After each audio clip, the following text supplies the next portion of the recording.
मैं हारा थका बेमन सा ऑफिस से घर आया ही था कि मेरी नज़र सामने किचन से आती मेरी पत्नी पर पड़ी। वो देखने से ही काफी उखड़ी उखड़ी लग रही थी। उसकी मनोदशा देखते ही मैं समझ गया था कि जरूर ही कोई तो बात है, इसलिए मीनाक्षी इतनी रूखी रूखी सी लग रही है।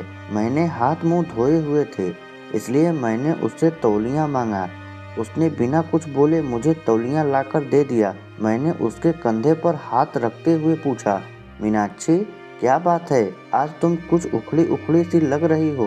तो उसने मुझे खा जाने वाली नज़रों से देखा और भड़कते हुए बोली, आपको क्या है, फिर चाहे बेटी ट्यूशन की फीस न देने की वजह से बेइज्जत करके भगा दी जाए, या फिर बेटे पर स्कूल ड्रेस के जूते न होने की वजह से उसके स्कूल की फुटबॉल टीम से खिलाने से मना कर दिया जाए। आपको तो बस सुबह 9 बजे जाने और शाम को 8 आने और फिर चद्दर तान के सो जाने के अलावा एक पल की भी चिंता नहीं है, और न मेरा कोई ख्याल। डॉक्टर ने पिछले महीने ही दवाई कराने को कहा था, नहीं तो मर्ज कभी भी अपने पैर जरूरत से ज्यादा पसार सकती है।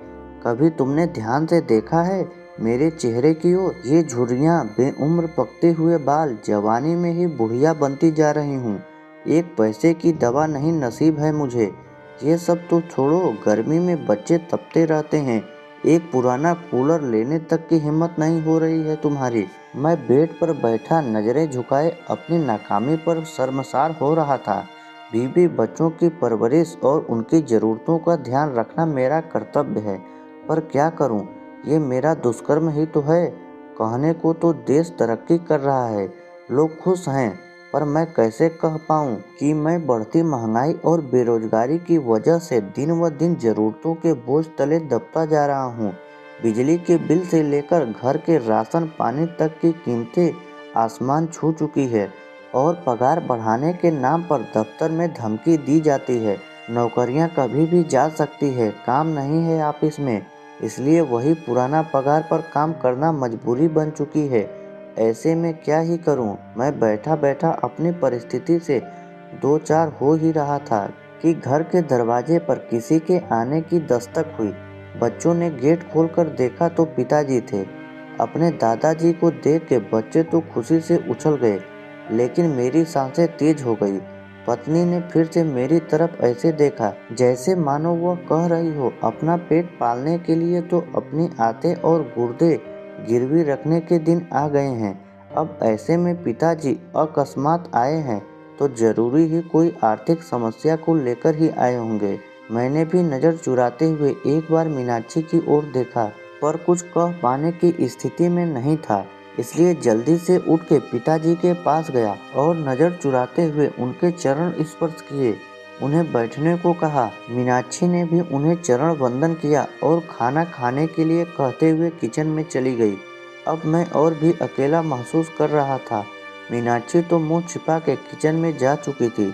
मुझे डर था पापा कहीं पैसे की कोई बात न कर दे, इसलिए मैं जल्दी से जल्दी बच्चों को बुला के उनके पास किया और खुद वापस कमरे में चला गया।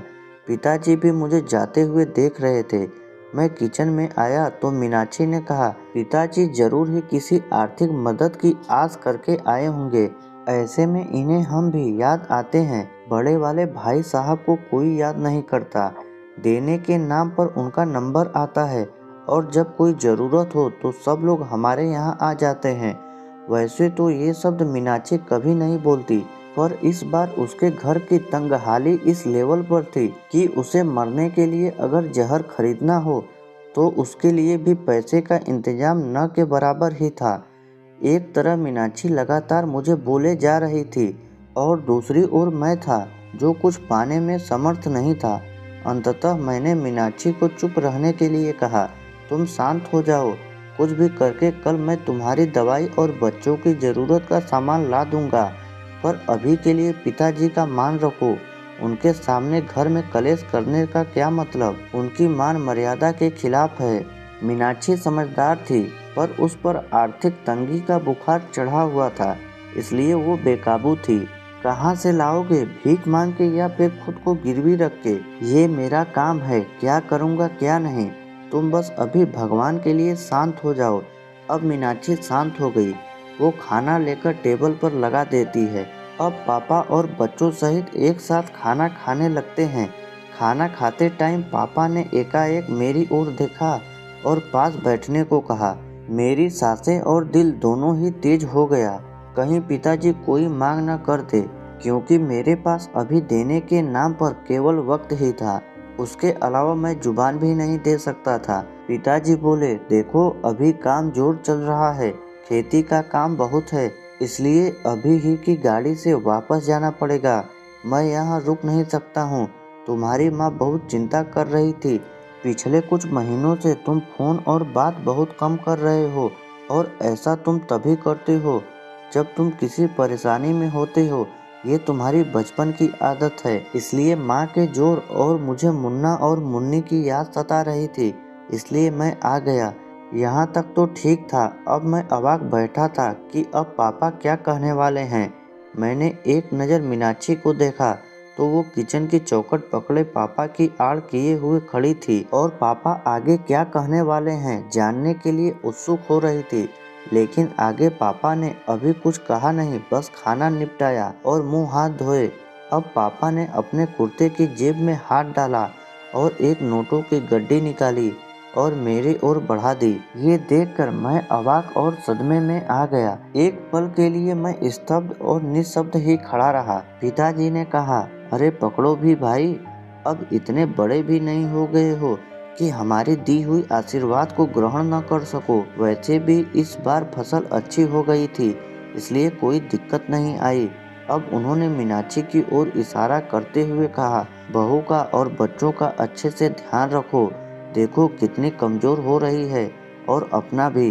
उन्होंने पैसों को मेरे हाथ में रख दिए। मेरी आंखें भर आई थी और वो बचपन के दिन याद आ गए जब पापा हमें स्कूल जाते वक्त 4 आने ऐसे ही हाथ फैलाकर रख दिया करते थे। पर बस अंतर इतना होता था, उस वक्त मेरी आंखें झुकी हुई नहीं बल्कि प्यार और दुलार से ऊंची होती थी। फिलहाल मीनाक्षी और मैं दोनों ही गलत साबित हो चुके थे, इसलिए खुद की नज़रें खुद से ही नहीं मिल पा रही थी। सच में बच्चों के लिए माँ बाप बोझ हो सकते हैं, पर माँ बाप के लिए बच्चे कभी भी बोझ नहीं होते हैं। वे हमेशा उनका ध्यान रखते हैं। तो दोस्तों, यह कहानी आपको कैसी लगी कमेंट करके ज़रूर बताइएगा, और ऐसे ही इमोशनल कहानी सुनने के लिए हमारे चैनल को सब्सक्राइब ज़रूर कीजिएगा।